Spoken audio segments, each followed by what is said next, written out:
What's going on, ladies and gentlemen? Welcome to another edition of Prim and Proper Sports.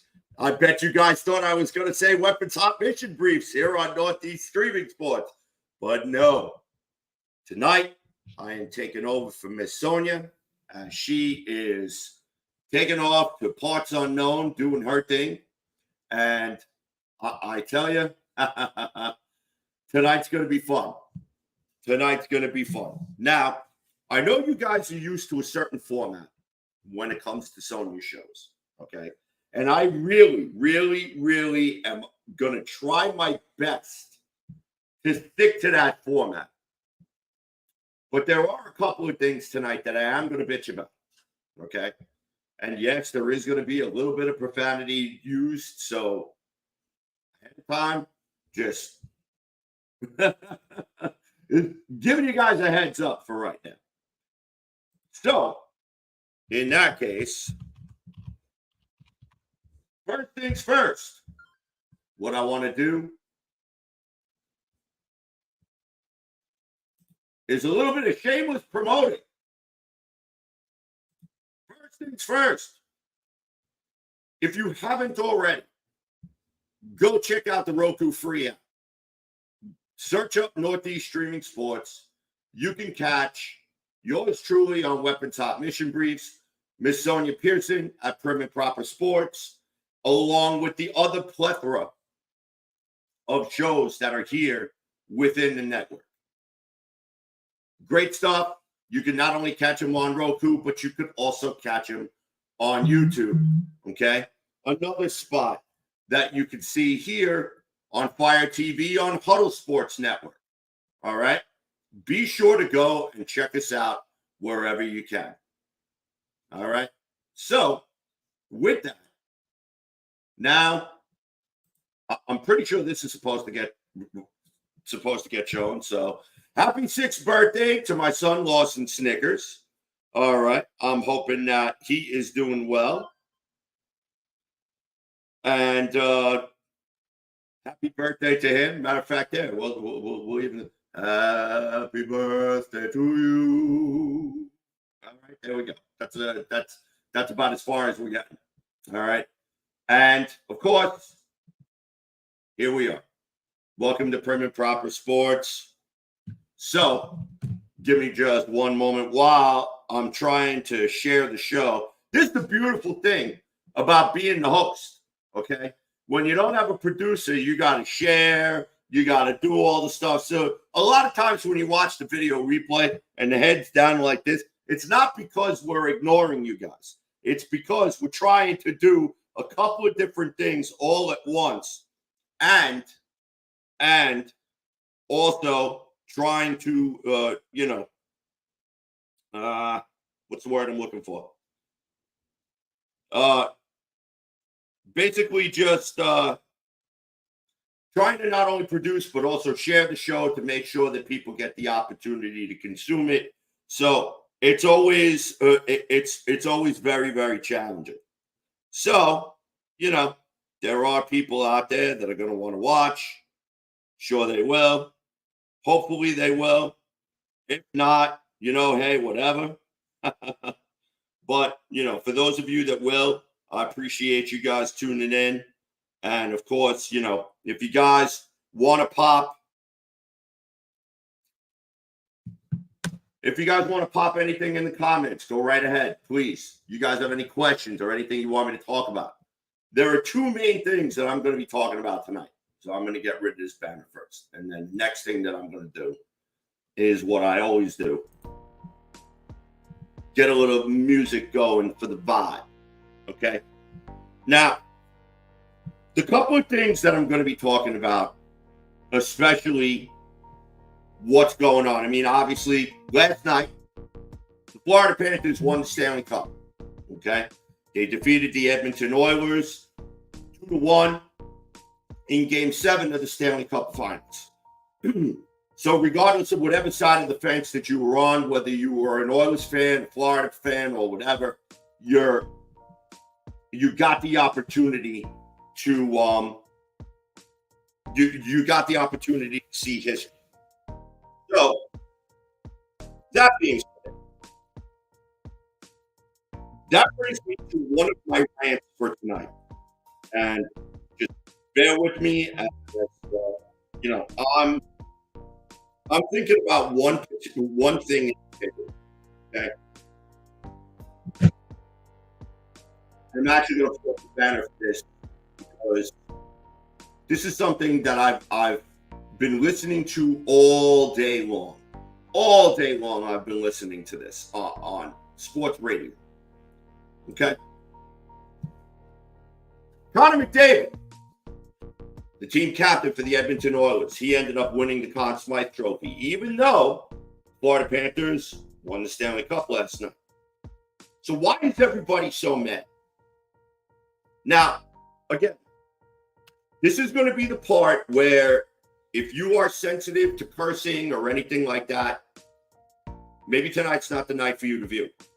But I'm going to try to temper it down enough so that way I'm not going to get yelled at by Sonia when she gets back from vacation. But what I don't understand is why people are bitching about Connor McDavid winning the Conn Smythe Trophy. He was by far and away the best player in the NHL playoffs. Now, here is the beauty about the Conn Smythe Trophy, and I'm going to explain this to people because there are not a lot of hockey fans out there. Why? I have no idea. Maybe it's because you can't follow the puck on television. Maybe it's because there's not enough popularity in the sport. Maybe it's because half the guys that take the ice, you have no idea who they are or where they're from or what their background is or whatever. Okay? I'm here to tell you tonight that's a bunch of horse shit. Okay? Because if you did not watch Game 7 of the Stanley Cup Finals last night, regardless whether you are a fan or not, if you are a casual sports fan and you knew the amount of hype that was going into this game, you probably would have tuned in, even if just for a couple of minutes, just to see what all the hubbub was all about. And last night, in my opinion, was if you were a casual hockey fan, to see a game played like that, with the passion, with the intensity, with as much at stake as there could be. There were no bigger stakes that could be done, that could be done in that. You were playing for the right to be called the NHL World Champions, to have your names engraved on one of the most prestigious trophies in professional sports, the Stanley Cup. Okay? And I don't care. Don't give me the Lombardi trophy. Don't give me MLB's trophy. Don't give me the NBA championship. Don't give me any of that bullshit. I'm sorry. Hands down, far and away, the Stanley Cup is probably the hardest championship to win in professional sports. Period. I will put the NHL up against any of the major sports. Hands down. Now, the beauty of the Conn Smythe Trophy, and this was the point that I wanted to make sure that I made, okay? The beauty of the Conn Smythe Trophy is it is not just who is the finals MVP like the NBA does. Okay?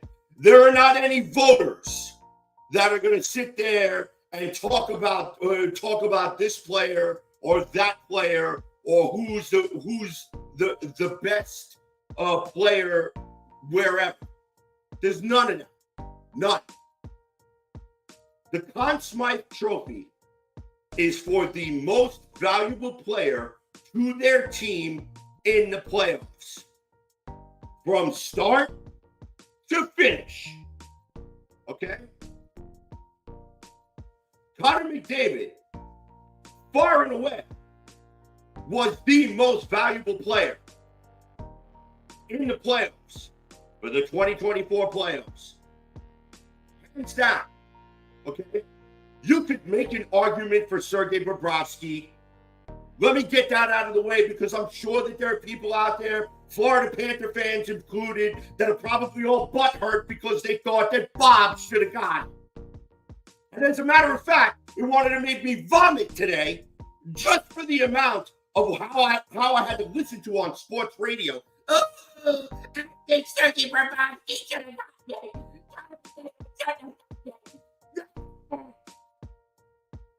For the people who think that, yes, you have a legitimate argument, but you are so tone deaf to the overall stats as to what exactly goes into the Conn Smythe Trophy, and stop comparing the NHL to the NBA or to Major League Baseball or to the National Football League, because they are nothing alike. Nothing. The Conn Smythe Trophy, as I explained before, very plain, very simply put, it is a culmination of the most valuable player from the start of the playoffs to the end of the playoffs. Doesn't matter if your team wins the Stanley Cup or not. And sure, you want to make an argument for Sergei Bobrovsky, fine, you can do it. I will not take that away from you. But you want to know something? You know the player who's better than Sergei Bobrovsky? Connor McDavid. That's who was better than Sergei Bobrovsky. And I'll even give you more fuel for the fire, okay? Let's talk about Sergei Bobrovsky versus Stuart Skinner, okay? And all of these stats are courtesy of NHL Edge, and I thank whoever it is who put this together because this was a godsend, all right? Sergei Bobrovsky's record in the playoffs, 16-8, with a goals against average of 2.32, a save percentage of 0.906 in 24 games played. Stuart Skinner, with a record of 14-9, with a goals against average of 2.45, with a save percentage of 0.901 in 23 games played. Okay? If you want to sit there and you want to give the edge to anybody, you could give the edge to Bobrovsky in goals against average. But overall save percentage at mid-range save percentage, mid-range high, there's high danger, which is 0.843 for Sergei Bobrovsky, 0.809 for Stuart Skinner, and then your mid-range, which was 0.838, and then where Stuart Skinner had the edge for 0.884. Okay? If you go and take a look at the stats, it's like splitting hairs. Okay? But here's the thing. Connor McDavid actually went out and beat Wayne Gretzky's playoff record, a record that has stood for over 40 years. Okay? And sure, you probably say, well, Gretzky played in a different time. Yeah, that's true. They were scoring. They were scoring. They were scoring goals and buckets in the 80s and the early 90s before defenses started tightening up.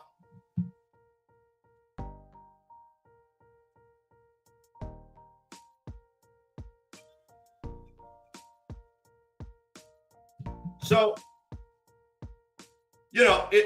for me, one of the things that kind of made me aggravated about this was the fact that Connor McDavid, who carried his team through two playoff series in which you had to play a Game 7 to advance, okay, and then push the Stanley Cup Finals to a Game 7. Why we're even having this conversation is completely ridiculous. Because if that's the case, and we're having this conversation, you know who else we should be throwing in this conversation? How about Igor Shesterkin, goaltender for the New York Rangers? Okay? How about Vancouver's goaltender? How about Quinn Hughes? How about JT Miller? Why aren't they into the conversation? if you're going to sit there and say, well, because Sergei Bobrovsky and the Florida Panthers won the Stanley Cup, it's only right that he should get the Conn Smythe Trophy, that is a completely asinine argument. And from somebody who's watched the Stanley Cup playoffs from start to finish, yes, it's an asinine argument.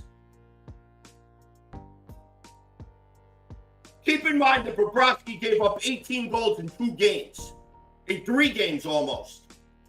Okay? One of the games he got hooked. So, I mean, you got to think about it. Okay? You really do. For the people that have a problem with this, you're entitled to your opinion. And you know what? I respect your opinion, but I respectfully disagree with your opinion. And I think the NHL got it right. Okay? Even PK Subban last night on ESPN, on the NHL on ESPN, okay, walked back his comments that he felt like Bobrovsky should have got it, but Messier set him straight. Hands down, regardless whether Edmonton wins or loses, Connor McDavid should get the Conn Smythe. And that's exactly what happened. So, if you're a Florida Panthers fan and you're mad because Sergei Bobrovsky didn't win the Conn Smythe Trophy, shut up. Your team just won the Stanley Cup. Be happy about that. And you guys are lucky that you even won that game because, not for anything, Ekholm ended up scoring the goal right underneath freaking Sam Bennett thanks to a quick whistle. Go back and watch the replay. So, enough. Connor McDavid deserves this award. Give him his little bit of consolation. It's bad enough that he can't even enjoy winning this because Edmonton lost the Stanley Cup. And I guarantee you that he would trade that Conn Smythe Trophy in a heartbeat to be able to hoist that Stanley Cup. Think about that. All right. So that's all that I'm going to talk about that. And now I'm actually going to go to the next part of the show. Major League Baseball has done it again.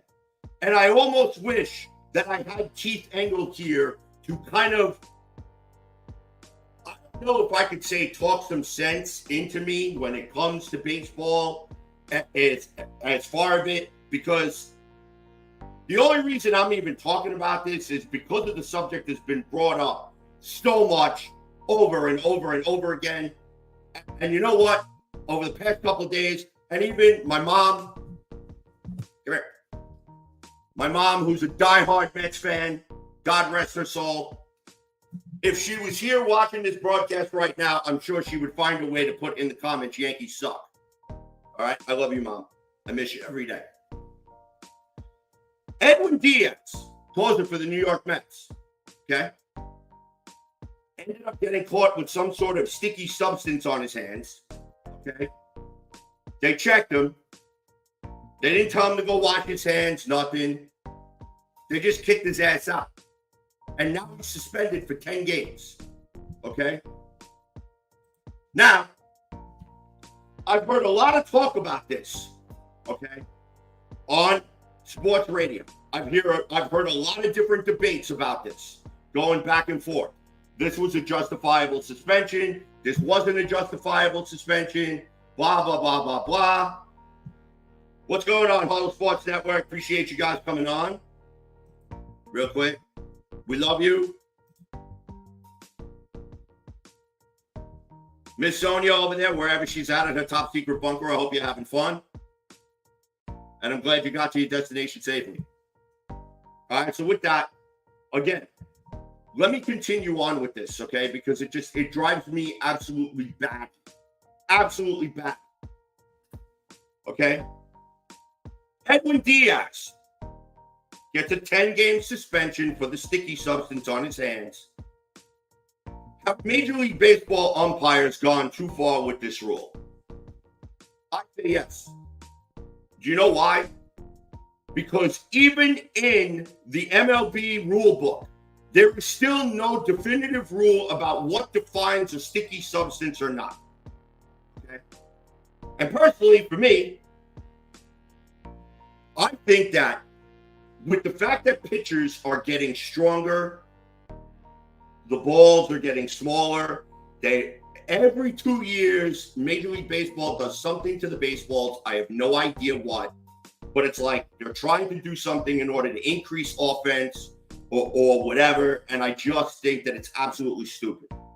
There was nothing wrong with the baseball the way that they had it. You should have left it alone. And now you have guys that have to use stuff on their hands to grip it, to be able to control it, because you have guys being capable of being able to throw 98, 99, 100, 102 miles an hour. Do you think that's going to be a good feeling if somebody loses control of that ball and they hit somebody in the head?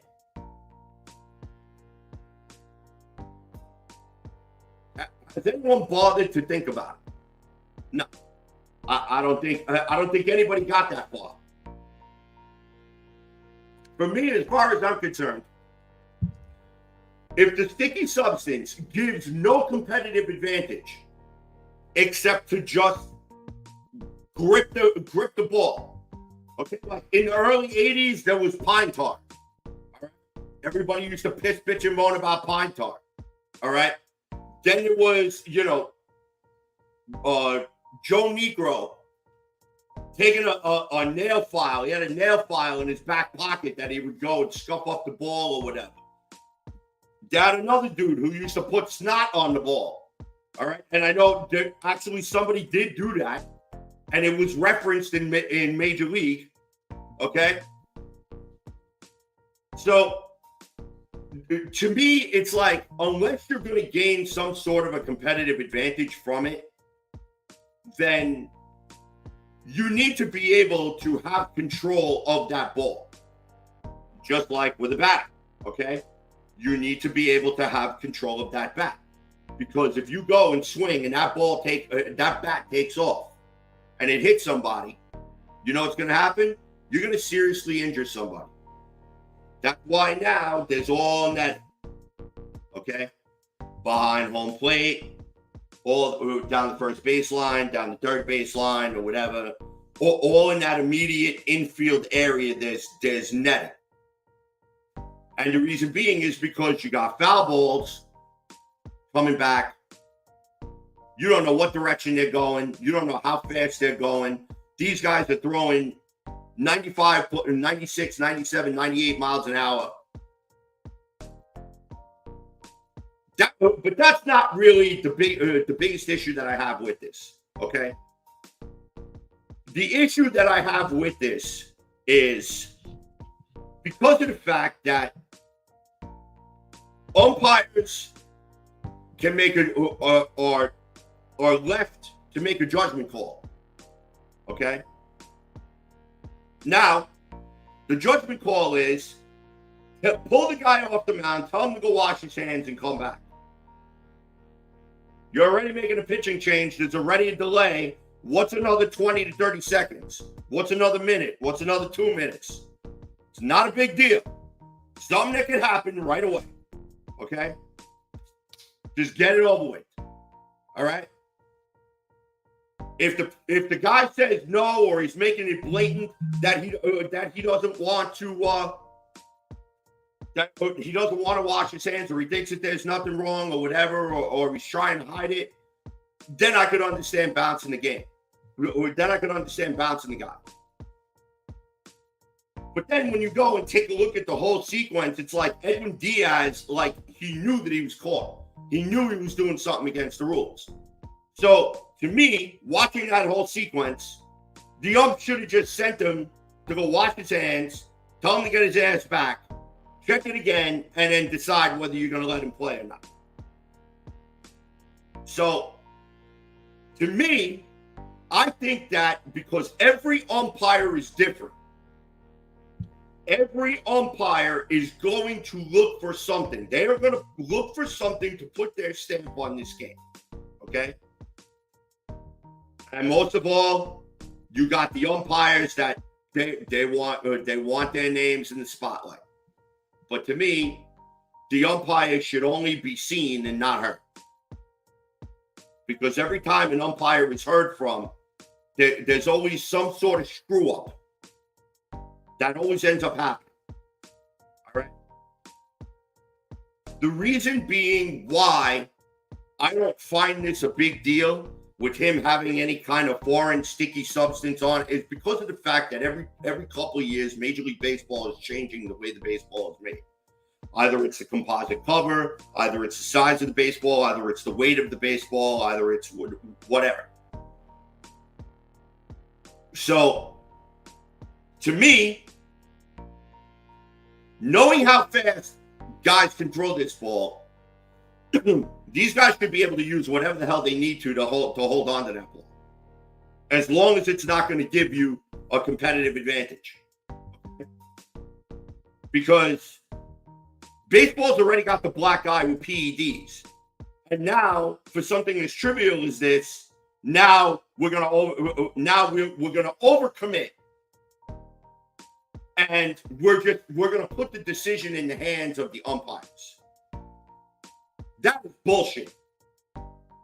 The reason why it's bullshit is because when you have an umpire who is going to look for something, they are going to manufacture something to pick at. Now, am I saying the umpire manufactured this? No. Edwin Diaz did this all on his own. Whatever he gets, he's got coming for it. The only issue that I had with Diaz was that if he felt he did nothing wrong and all he had on it was dirt and sweat or whatever, should have put up more of a fight. Instead, he walked off the mound with his tail between his legs and he didn't say squat. And I'm sorry, but if that were me,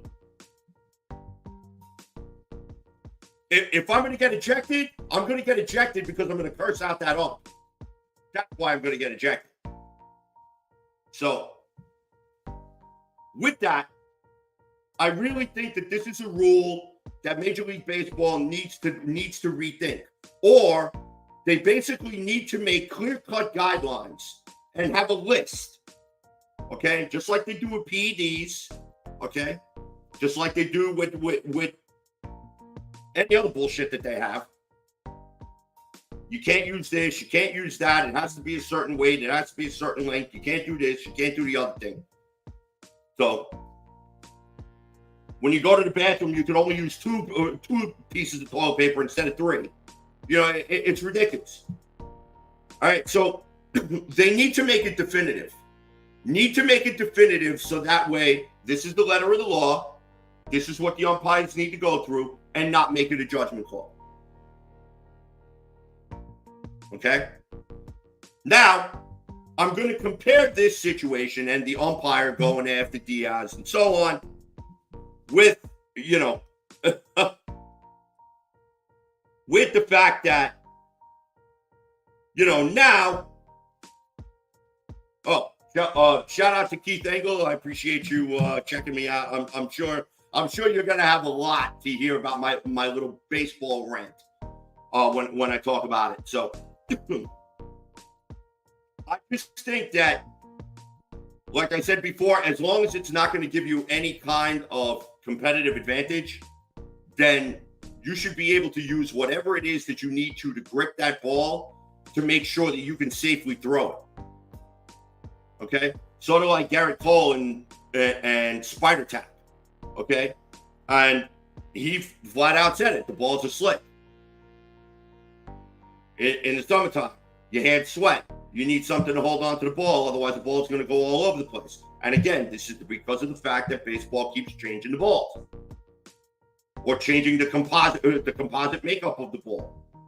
So, to me, out of the interest of not getting somebody killed, let them use whatever the hell they want, as long as it's not going to give them a competitive advantage. Or, if you're going to outlaw this stuff, then it needs to be definitive. There needs to be a letter of the law. There needs to be a list of stuff that they are not allowed to use. And that's it. And you violate that list, then you get your ejection, you get your 10-game suspension, you take your lumps, and that's it. Here, the way that this is, and the reason why this is getting so much attention, is because of the fact that it's so subjective to interpretation. Where the ump comes out and says, well, I've seen some sticky stuff before, and this was the stickiest stuff I've ever seen. Was that before or after you went in the bathroom to go smoke a joint? I mean, if you're going to have a definitive answer like that, then you need to back it up. What was it? So, anyhow, that's my baseball rant. I really just, there are just sometimes Major League Baseball just drives me absolutely nuts. So, now with that, we're already at the halfway point of the show. So, now we're going to talk a little NHL, okay? I want to circle back to the Connor McDavid thing for just a second. Connor McDavid now joins a very dubious panel of Conn Smythe Trophy winners on teams that lost in the Stanley Cup Final. Starting in 2003, Jean-Sébastien Giguère, he was a goalie for the Anaheim Mighty Ducks. Ron Hextall, goalie for the Philadelphia Flyers. Reggie Leach in 1976 for the Philadelphia Flyers. Glenn Hall, the St. Louis Blues in 1968. And rounding out the list, Roger Crozier of the Detroit Red Wings in 1966. Okay? So, if you really, really want to talk about something that is just like absolutely mind-boggling, okay? This is where Connor McDavid now joins company that hopefully will be enough that Edmonton will actually try to add some more pieces next year to get them back to the Stanley Cup Final.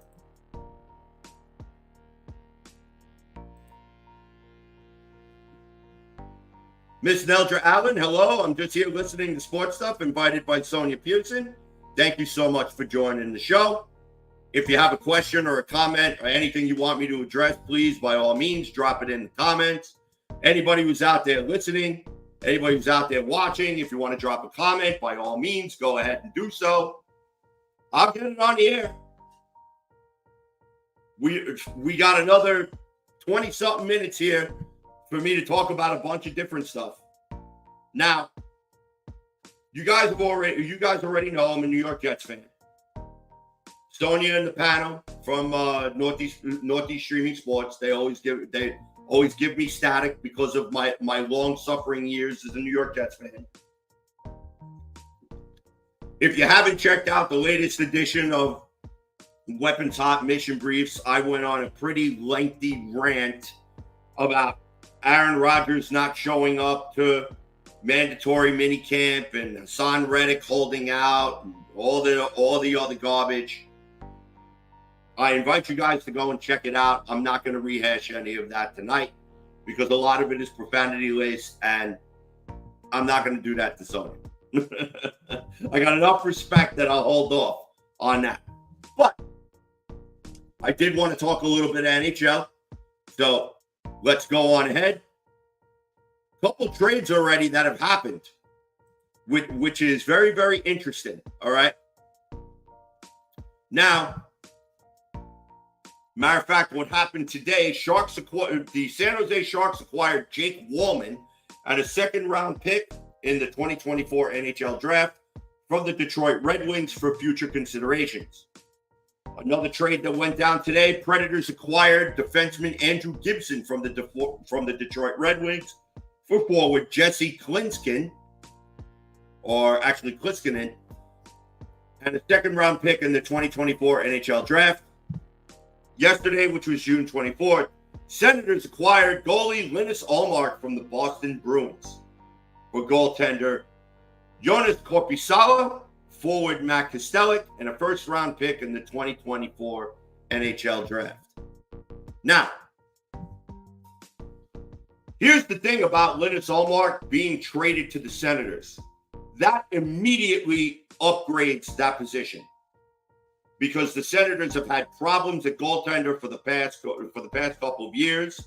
Now they have a pretty young core.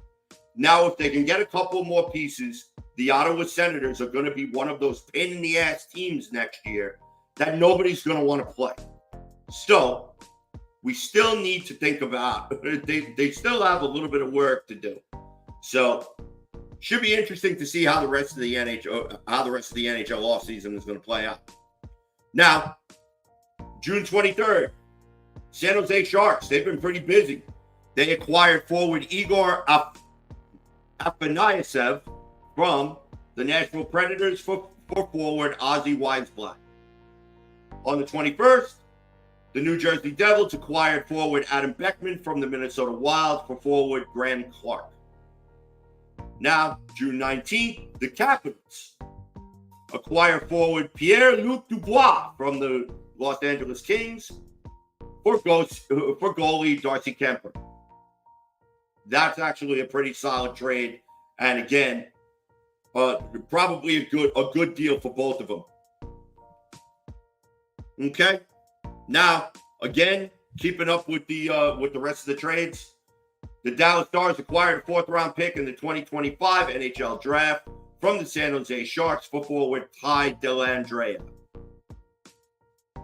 The New Jersey Devils acquired goalie Jacob Markstrom from the Calgary Flames for defenseman Kevin Ball and a first-round pick in the 2025 draft. Now, one of the things about the New Jersey Devils, last year, they had tremendous goaltender issues. They were a team who, the following year, after beating the Rangers in the first round, were expected to challenge for the Metropolitan Division this year. They were supposed to be the Rangers and the Carolina Hurricanes' main competition. It did not go as planned, obviously, because Dougie Hamilton being out for the rest of the year, goaltending issues between Vitek Vanacek and also Akira Schmidt led to them now having to go to a third string goaltender, which in turn they ended up having to ride out. So they pretty much had a revolving door behind the pipes last year. So should be interesting to see how that in what shape or who is going to show up for training camp come September when everything opens up. Now, the Chicago Blackhawks acquired a first-round, second-round pick in the 2024 NHL Draft from the New York Islanders for a first-round pick and 2 second-round picks in the 2024 NHL Draft. Looks like there's just a swap of picks going on right there.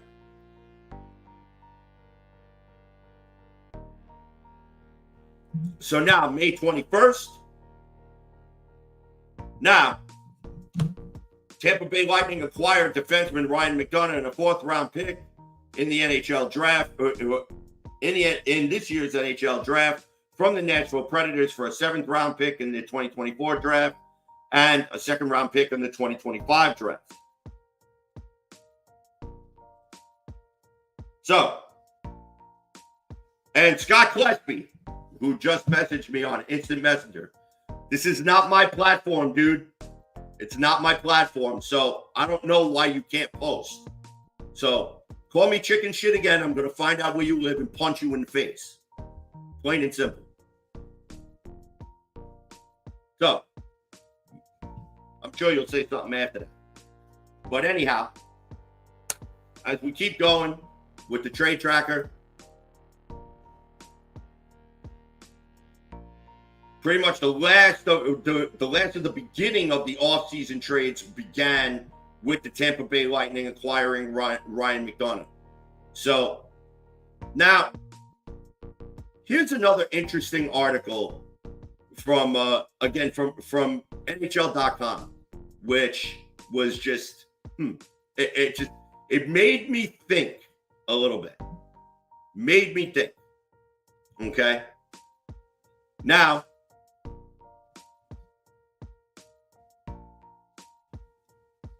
from NHL and NHL.com, I invite you guys to go and definitely check out the article, Most Impactful NHL Trade Deadline Acquisition Debated. You had Jake Gensel in that conversation, Monahan in that conversation, Tanev in that conversation, Michael Bunting.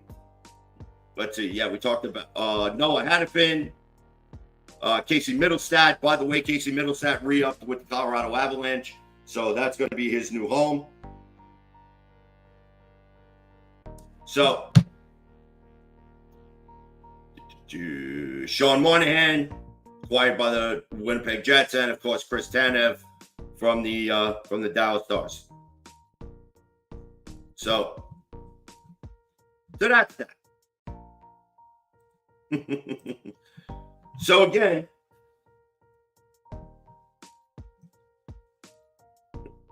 so see this, Scott?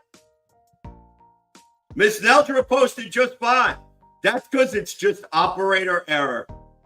Other than that, Sonia really just doesn't like you, so that's probably why she's not letting you post. But anyhow, so we got another couple of things here.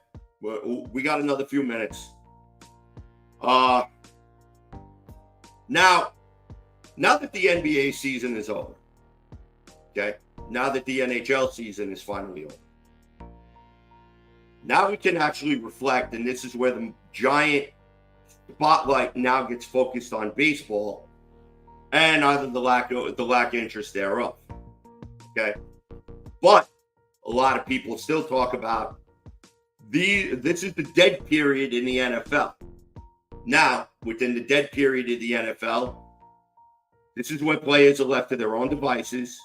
Okay, this is where you hope that nobody comes to training camp and gets hurt. Nobody comes to training camp facing any type of legal issues. And believe it or not, you've already had a couple of people who've gotten let go because of arrests and legal issues. New York Jets let go of a cornerback. I think the Kansas City Chiefs actually got rid of a defensive lineman or something. And I know a couple other people lost their contracts, or basically got released. So this is the time where, Scott's texting me again. So let's see what this knucklehead. If you're scared, just say you're scared. Dude, I ain't scared of you. Like I said, if you're not able to post, that's your problem. So why don't you subscribe to the page? So maybe they'll let you post then. So anyhow, this is the time where you hope that all of the players wrap themselves in bubble wrap and they do whatever it is that they need to do to keep themselves out of trouble, to keep themselves healthy, to keep themselves safe. So that way, when you arrive for training camp, you're all systems go and you're ready to start the 2024-25 campaign for the NFL season. And especially with the way that this season is shaping up to be, with the New York Jets facing San Francisco 49ers on Monday Night Football. My comments about the Jets playing three games in 10, 11 days, pretty much well documented. So going to be interesting to see exactly how the NFL is going to start their promotion. And of course, preseason always starts with the Hall of Fame game. So even though it's absolutely meaningless football, it's still good to see some football anyhow. So with that, you basically, if you're a fan, especially Carolina going through their rebuild, all right, Sonya talks about it all the time. I talk about the Jets all the time, where I'm wondering which New York Jets are actually going to show up. Will the New York Jets actually make it to the playoffs this year with the non-pseudo playoff mandate that's put down? My thought themselves is, I already told you guys, if the Jets don't make the playoffs, I think they blow everything up. I really don't. I don't see anybody surviving it if they don't make the playoffs. So who the hell knows? But we did see some nice surprises in the NFL, such as head coach DeMeco Ryans and the Houston Texans. Okay, CJ Stroud having his coming out party, actually winning a playoff game. All right. We still learned that the Kansas City Chiefs are the Kansas City Chiefs, no matter how cold it is outside. We also learned that the Miami Dolphins still have identity issues because they don't know what kind of football team they want to be, whether they want to be a run-first football team, whether they want to be a pass-first football team. Curious to see what the Buffalo Bills are going to look like with the mass exodus that they had because they had to shed cap space. So it's going to be interesting to see exactly what it is that's going to transpire.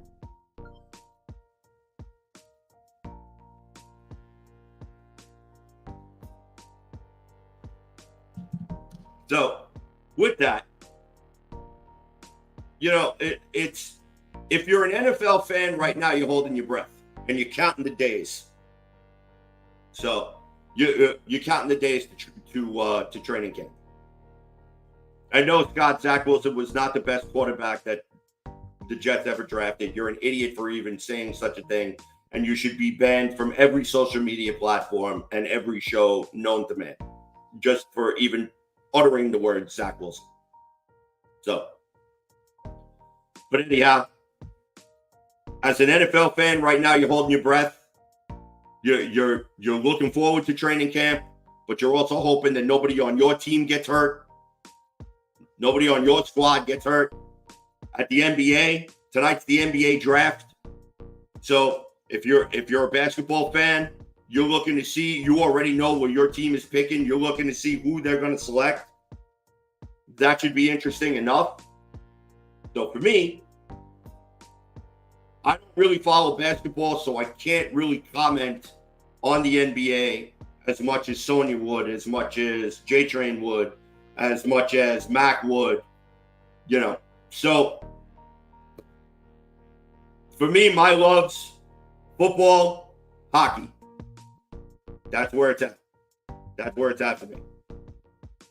The close third is baseball, but I really only watch baseball probably like the middle of August is when I start really tuning in to pay attention. So baseball season is just way too long for me. So I notice the older I'm getting, the easier it is for me to lose interest in things. So with that, now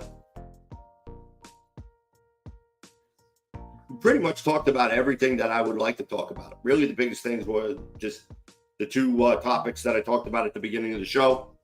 So I'm going to wrap it up with this. So we'll wrap up the show a little bit early. So if you're a sports fan, no matter what fan you root for, no matter what sport you root for, okay?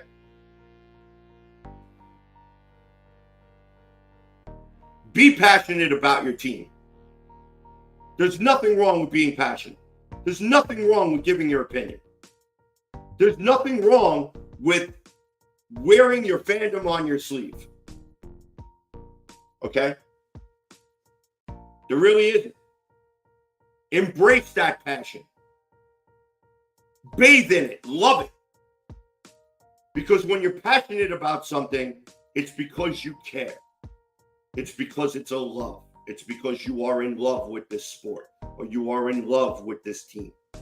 Okay? Like for me, the New York Jets, the New York Rangers, the New York Yankees. So, that being said, if you're passionate about your team, show it. Doesn't matter how bad they suck. Don't be a bandwagon fan. Put your passion out there. But if you have someone who disagrees with you, don't get butthurt. Try to have an open mind. Why? Because everybody is different.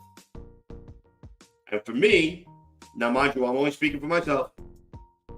I like both sides of the coin. I want to hear both sides of the coin. because then I get the whole picture, not a half.